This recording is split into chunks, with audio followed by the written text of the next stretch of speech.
In the Factor follow-up segment tonight, the White House press corps taking on Jay Carney yet again over the Obama administration's ever-changing rules governing non-White House photographers' access to the president. Yesterday, Mr. Carney, a former journalist himself, was on the defensive.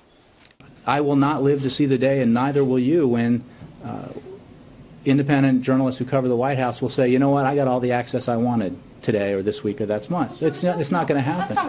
Joining me now from Washington with the inside story on all this, Fox News White House correspondent Ed Henry. Ed, it strikes me that soundbite we just rolled, all the access you want. How about some access, right? Right. I think that's the thing. They're setting this bar that, well, you guys are demanding so much. I think what the press corps has been talking about is just a modest bit of more access to the president, actual news events here, meetings in the Oval Office, for example, with world leaders that are closed sometimes to the media altogether. And we're basically told it's a private event, it's a private discussion. And then a short time later, there'll be an official White House photograph put out. So if the White House photographer, who's on a government salary, is allowed into that meeting, why can't we at least get 30 seconds, a minute in there so we can, take independent photos, write independent stories about what's going on? It's almost like, an arm of the administration putting out their own side of the story without letting us into the same meetings. Well, I guess let's call it what it is. It's smart policy if you can get away with it. But your job right there, Ed, is to ask that question that you asked and get that response, and then we can talk about it. Let's talk about that. Will there be any changes? I mean, it seems like the only thing we're getting are Pete Souza's the official White House photographer, which, by the way, good photographer. I get it. Great But let's hear the whole story, though, right? Right, because if a foreign government was doing something like this, we'd be calling it propaganda. If it's an American administration, you would expect we'd have some more access. Where I think Jay Carney is right is that there's always a push and pull with Republican administrations, Democratic administrations, and it's never going to be perfect. And there have been other presidents in both parties who have restricted our access. We're just pushing for more.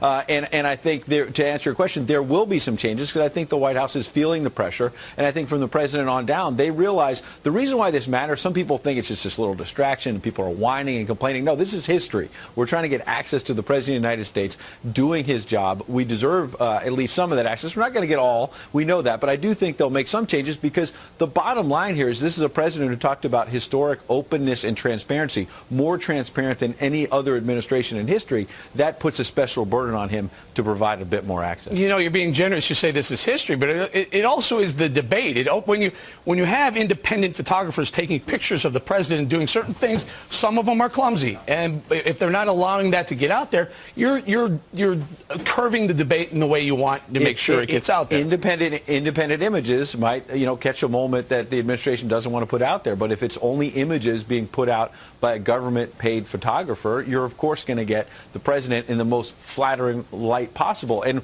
we're not saying they shouldn't do that. They should put that on Instagram and Twitter and put the president in the best possible light. That's what his staff is doing. But there should also be independent lenses, independent notebooks going in there and covering it just the same. Ed, a couple of pictures that come to mind over the last couple of years. Number one, the bin Laden kill.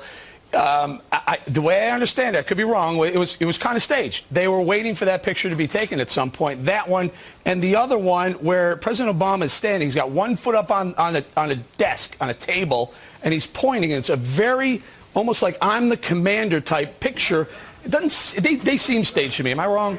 Well, I don't know if they were staged. What I would say is that on the bin Laden photo, another issue that's been raised is that the way I understand it, there was a classified or top secret document on the table. And obviously that shouldn't be out there, whatever the contents of that were. But there have been allegations that it was, edited out or something like that. If something like that happens, that does raise eyebrows about what else could be edited out. How else could images be changed? Media organizations, by the way, have gotten caught, changing images and whatnot. That's wrong. But the administration obviously shouldn't do that either. So it just all begs the question of we should have more access so we get that independent lens on history. Now, the way it works is explain to the people. Maybe the folks don't understand how it works with the pool reporting, the pool cameras, the video cameras and whatnot. What about something like that with still images?